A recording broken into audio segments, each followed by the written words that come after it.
Antarctic ocean में 28 लोग एक शिप में सवार थे, लेकिन उनकी शिप लाखों टन बर्फ के बीच में फंस चुकी थी। उनको एक ही जगह पर खड़े खड़े 7 महीने गुजर चुके थे। उसी दौरान एक रात उनको शिप के नीचे से एक जोरदार आवाज आई और साथ ही शिप एक तरफ को झुक गई। ऐसा मालूम हो रहा था जैसे किसी ने नीचे से शिप को जोर से धक्का देने की कोशिश की हो। इसके बाद जो हुआ वो उनके वहमो गुमान में भी नहीं था। ज़ेम टीवी की वीडियोस में एक बार फिर से खुशामदीद। नाज़रीन, एंटार्क्टिक ओशन जहां लहरें बिल्डिंग्स जितनी ऊंची, हवाएं 100 किलोमीटर पर आवर और पानी का टेम्परेचर इतना कम कि इंसानी जिस्म का खून जमने लगता है। इस ओशन में सफर करना मौत को गले लगाने जैसा ही है।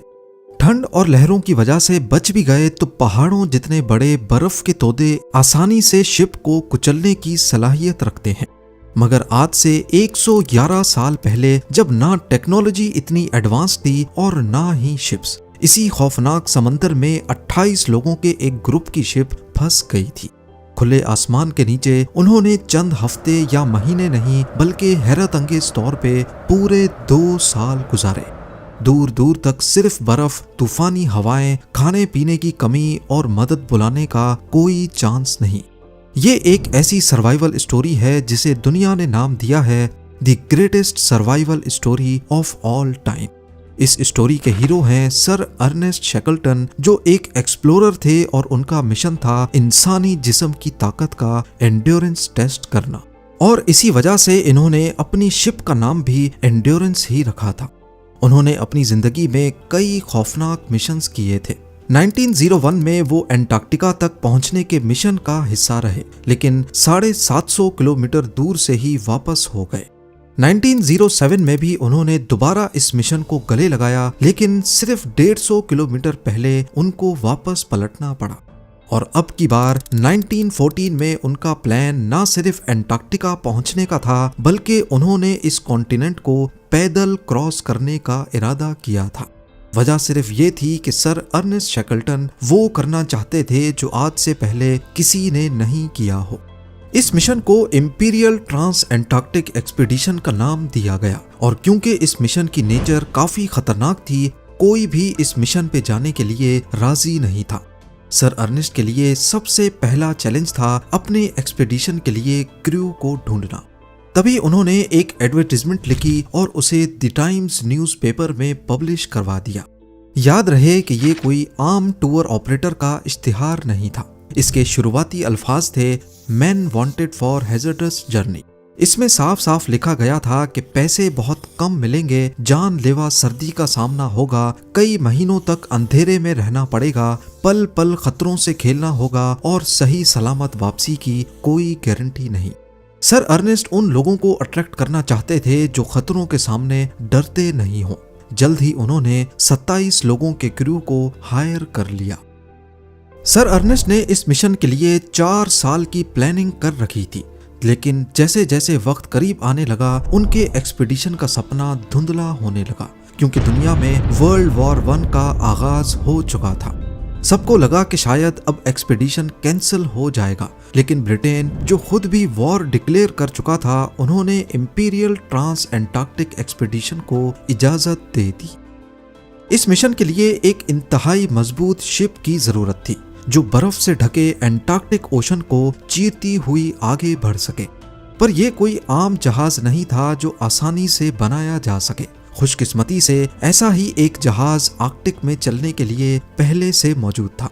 नॉर्वे की एक कंपनी ने यह जहाज किसी दूसरे एक्सप्लोरर के लिए बनाया था, जो उस वक्त की एलीट क्लास को इस शिप के जरिए पोलर बियर के शिकार पर लेके जाना चाहता था, लेकिन उसका बिजनेस मॉडल फ्लॉप हो गया।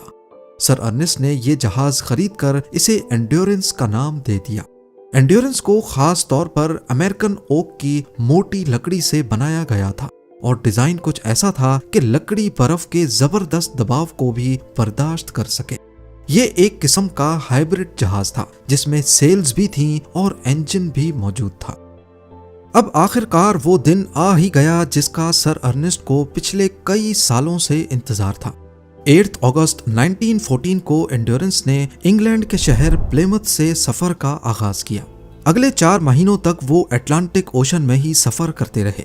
पहले वो अर्जेंटीना गए, फिर वहां से साउथ जॉर्जिया आइलैंड, और वहां पे आखिरी तैयारियां मुकम्मल करने के बाद 5 दिसंबर 1914 को उन्होंने जहाज की डायरेक्शन एंटार्क्टिक ओशन में वेडल सी की तरफ कर दी।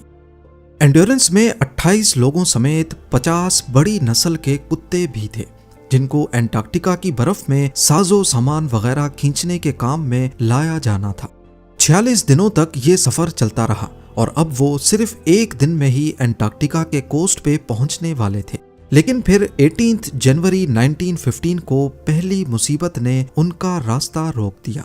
हुआ कुछ यूं कि वेडल सी के ऊपर बर्फ की लेयर्स मोटी से मोटी होती गईं और एक पॉइंट पे आकर ये लेयर्स 18 फीट तक मोटी हो गईं, और अब एंड्योरेंस में इतनी ताकत नहीं थी कि उन्हें चीर कर आगे बढ़ सके।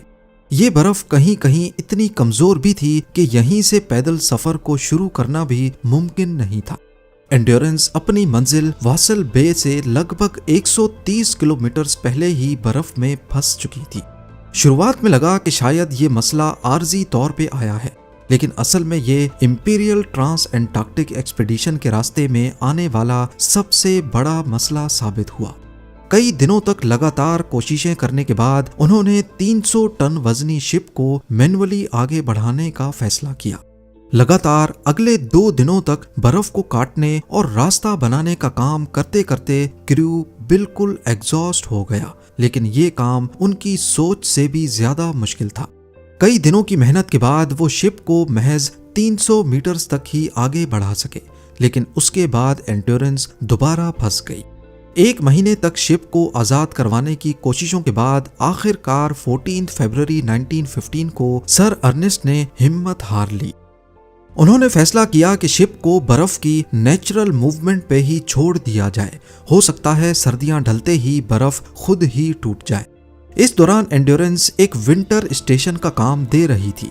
क्रू इसमें अपने रूटीन का काम करने लगे, पर फर्क सिर्फ इतना था कि शिप अब एक ही जगह खड़ी थी। क्रू का जज्बा बहुत ऊंचा था और सर अर्नेस्ट ने शिप पर एक डिसिप्लिन कायम कर रखा था। वो लोग दिन भर मसरूफ रहने के लिए डिस्कशंस करते, सॉकर खेलते, एक दूसरे का हेयर कट करते और कुकिंग में टाइम गुजारते थे, सिर्फ इस इंतजार में कि एक दिन बर्फ टूटकर उनको आगे या पीछे जाने का रास्ता देगी।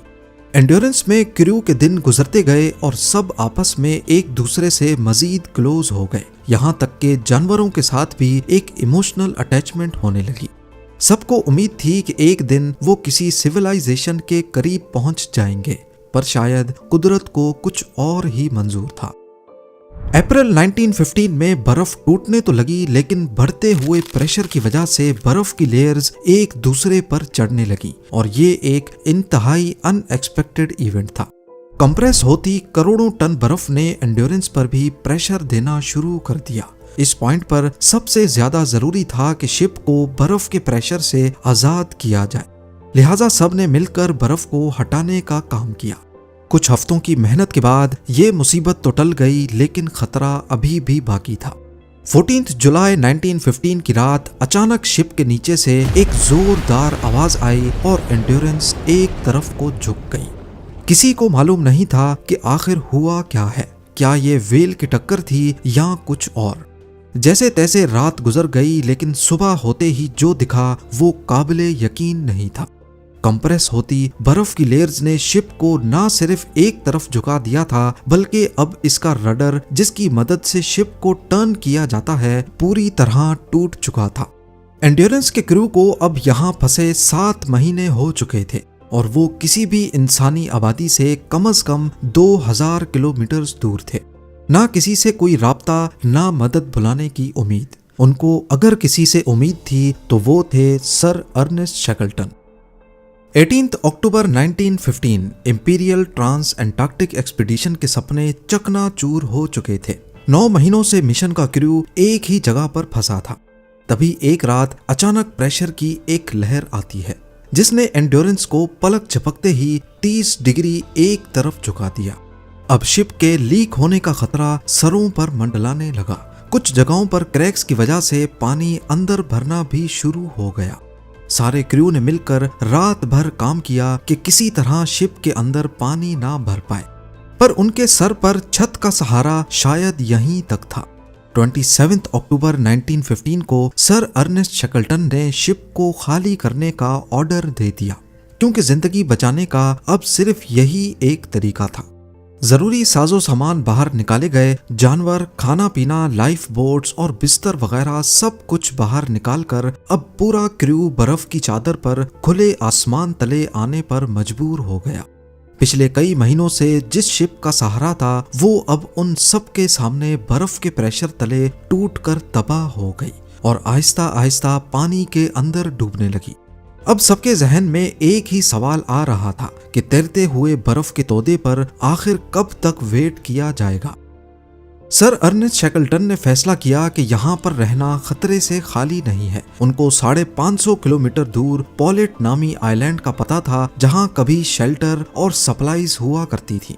पर वहां तक पहुंचने के लिए सिर्फ 3 लाइफ बोट्स का सहारा काफी नहीं था, क्योंकि जो बर्फ इतने बड़े जहाज को तोड़ सकती है उसके लिए ये लाइफ बोट्स क्या चीज होंगी। लिहाजा फैसला हुआ इस आइलैंड तक पैदल चल के जाने का। उन्होंने पॉलेट आइलैंड की तरफ सफर शुरू किया, जो उनके एडवेंचर का सबसे खतरनाक पार्ट था। अगले 6 महीनों तक क्रू ने जानलेवा खतरों का सामना किया। वो जिस आइस शीट पर कैंप लगाते उसमें या तो सुराख पड़ जाते या वो पानी के बहाव के साथ तैरने लगता। खुशकिस्मती से ये आइस शीट्स तैरकर आहिस्ता आहिस्ता पॉलेट आइलैंड की तरफ ही जा रही थी। लिहाजा सर अर्नेस्ट ने फैसला किया कि वो आइस शीट पर ही तैरते तैरते पॉलेट आइलैंड तक पहुंचेंगे। क्रू के पास अब खाना पानी सब खत्म हो चुका था। उनको तैरती हुई आइस शीट नुमा आइलैंड पर जो कुछ मिलता वो इसे शिकार करने की कोशिश करते थे, जैसे पेंगुइन्स और सील्स वगैरह। फरवरी 1916 उन्हें सफर पर निकले अब 13 महीने हो चुके थे। अब कंडीशन ये थी कि वो लोग एक वक्त में सिर्फ एक बिस्किट पर गुजारा करने जैसे हो गए। अगले महीने तक पॉलेट आइलैंड का इंतजार करते करते हालात इतने खराब हो गए कि उनको अपने कुत्तों को भी मारना पड़ा। अब अगले कुछ दिनों तक गुजारे का बंदोबस्त हो गया। उनको उम्मीद थी कि पॉलेट आइलैंड पर पहुंचकर कुछ सप्लाईज मिल जाएंगी, लेकिन जिस तैरते आइलैंड पर वो सवार थे उसने अपनी डायरेक्शन बदल ली और वो पॉलेट आइलैंड के बजाय एलिफेंट आइलैंड तक जाने लगा। अगले कई दिनों तक समंदर में तूफानी मंजर था। टेम्परेचर -20 डिग्री तक गिर गया और कई क्रू मेंबर्स को फ्रॉस्ट बाइट होने लगा। उन सब के मुंह और जबानें इतनी सूज चुकी थीं कि कुछ निगलना भी मुश्किल था। देखते ही देखते अप्रैल 1916 आ पहुंचा। टूटी हुई बर्फ की शीट के सहारे वो कैसे भी करके एलिफेंट आइलैंड तक पहुंचने में कामयाब हो गए। पिछले 16 महीनों में वो पहली बार जमीन के हिस्से को छू रहे थे। एलिफेंट आइलैंड पर उन्होंने सुख का सांस तो लिया, लेकिन ये आइलैंड पूरी तरह बंजर था और यहाँ ज्यादा अरसे तक रहना पॉसिबल नहीं था, खासकर फूड सप्लाईज के खत्म होने के बाद। सिर्फ एक उम्मीद थी और वो थी यहाँ से 1300 किलोमीटर दूर South Georgia Island. Sir Ernest Shackleton ने फैसला किया कि वो लाइफ बोट में साउथ जॉर्जिया आइलैंड तक जाने का ये सुइसाइडल मिशन करेंगे। उन्होंने क्रू में से कुछ लोगों को चुना और 24 अप्रैल 1916 को एलिफेंट आइलैंड से साउथ जॉर्जिया आइलैंड के लिए रवाना हो गए। ये रास्ता दुनिया के सबसे खतरनाक समुद्री रास्तों में से एक माना जाता है। उन्हें ऐसी लहरों का सामना करना पड़ा जो 90 फीट तक ऊंची थी। बर्फानी ठंड इतनी शदीद थी कि जिस्म का हर हिस्सा जमने लगा। इन सब मुश्किलात के साथ साथ उनको ये सफर बिना जीपीएस और बिना कंपास के करना था, सिर्फ तारों और सूरज की मदद से। हर दिन वो जी जान का जोर लगाने के बावजूद 80 किलोमीटर से ज्यादा का डिस्टेंस कवर नहीं कर पाए। 16 दिनों के बाद 10 मई 1916 को आखिरकार सर अर्नेस्ट शैकलटन और 5 crew members south Georgia island पर पहुंचने में कामयाब हो गए। पर यहाँ एक मसला था। वो साउथ जॉर्जिया आइलैंड की गलत साइड पे पहुंच चुके थे। उनके सामने थे 4000 फीट ऊंचे पहाड़। अगले 36 घंटों की मुसलसल चढ़ाई के बाद वो आखिरकार दूसरी तरफ पहुंच गए, जहां पर व्हेलिंग स्टेशन था। शैकलटन की हालत इतनी खराब थी कि व्हेलिंग स्टेशन पर लोग उन्हें पहचान ही नहीं पाए। किसी को भी यकीन नहीं आया कि तकरीबन 1.5 साल पहले निकलने वाले सर अर्नेस्ट इस हालत में यहाँ पहुंचे हैं। 3 दिनों तक साउथ जॉर्जिया में रहने के बाद सर अर्नेस्ट वापस निकल पड़े एलिफेंट आइलैंड की तरफ, जहां वो 22 लोगों को बुरी हालत में छोड़कर निकले थे। उन्होंने एलिफेंट आइलैंड पहुंचने के लिए कई नाकाम कोशिशें की। आखिरकार 30 अगस्त 1916 वाले दिन उनको दूर से ही एलिफेंट आइलैंड पर धुआं उठता दिखाई दिया, जो सिग्नल के लिए जलाया गया था। सर अर्नेस्ट को मालूम नहीं था कि उनके कितने लोग जिंदा बचे हैं, पर करीब आने पर हैरत अंगेज तौर पे उन्होंने तमाम एलिफेंट आइलैंड के क्रू को जिंदा और सही सलामत पाया। 8 अगस्त 1914 को वो पहली बार इंग्लैंड से निकले थे। पूरे 2 साल और 22 दिनों के बाद उन्होंने अपनी पूरी टीम को सही सलामत वापस अपने घर पहुंचा दिया। बेशक उन्होंने अपना असल मिशन कभी पूरा नहीं किया। पहले भी 2 बार उन्होंने साउथ पोल तक पहुंचने के फेल्ड अटेम्प्ट्स किए और इंपीरियल ट्रांस एंटार्क्टिक एक्सपीडिशन में भी वो 120 किलोमीटर पहले ही फंस गए थे। पर उनकी इस सर्वाइवल स्टोरी ने उन्हें वो मकाम दिलाया जो शायद उन्हें मिशन कंप्लीट करने पर भी नहीं मिल सकता था। इस वाक़े के 107 सालों के बाद साल 2022 में एंड्योरेंस को एंटार्क्टिक ओशन में आखिरकार ढूंढ लिया गया। एंड्योरेंस आज भी 3000 मीटर नीचे ओशन फ्लोर पर मौजूद बिल्कुल परफेक्ट हालत में प्रिजर्व्ड है। यहाँ तक कि इस पर लिखा नाम भी सही से पढ़ा जा सकता है। उम्मीद है जेम टीवी की ये वीडियो भी आप लोग भरपूर लाइक और शेयर करेंगे। आप लोगों के प्यार भरे कमेंट्स का बेहद शुक्रिया। मिलते हैं अगली शानदार वीडियो में।